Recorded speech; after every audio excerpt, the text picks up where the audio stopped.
Hi, everybody. I'm going to be doing, well, I've got two quotes to get to. I don't know if I'm going to get to them both in this video.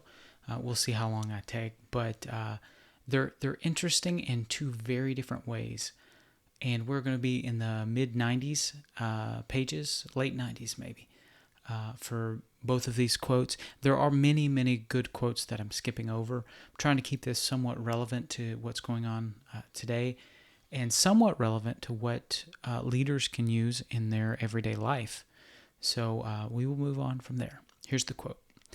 If the organizer begins with an affirmation of his love for the people, he promptly turns everyone off.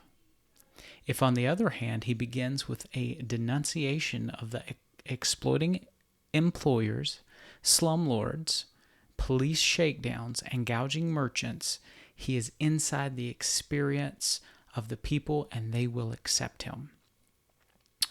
What he's trying to translate into leadership here is when you begin to organize a people for something, do not begin your attempts to win them over with telling them how much you love them.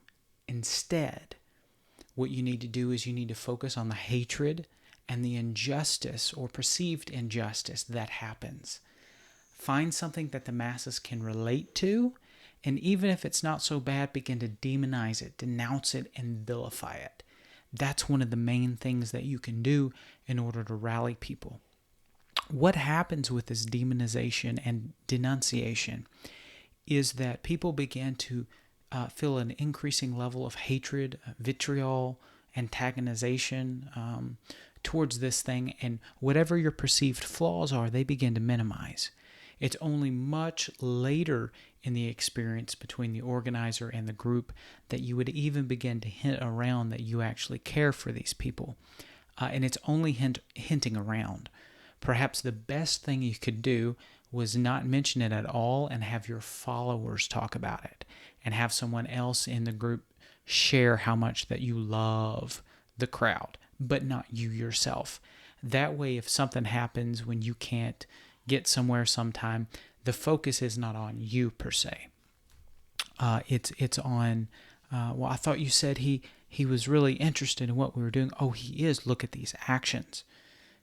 So it's also a really good way to deflect criticism. Anytime that criticism or anytime things start going bad, you receive criticism, the group starts losing cohesion, you can just regurgitate, bring back up these nasty things, these perceived injustices, and magnify them.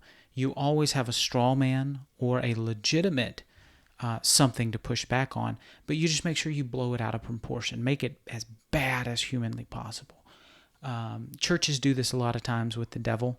I come from the conservative Christian wing, and sometimes we don't know the difference between what the devil did and what we made bad choices, and that's our fault. You know what I mean? So there's always an outlet. There's always someone to blame for when things go wrong in your life, and that's very helpful, useful for a person's ego. But remember that if you have this as a leader, it makes things so much easier. Don't recommend necessarily doing this, but you can see this in pop culture today. Is that a lot of them, like the mainstream leaders on the left now, they will take something that may or may not have been bad, and then they will begin to amplify it.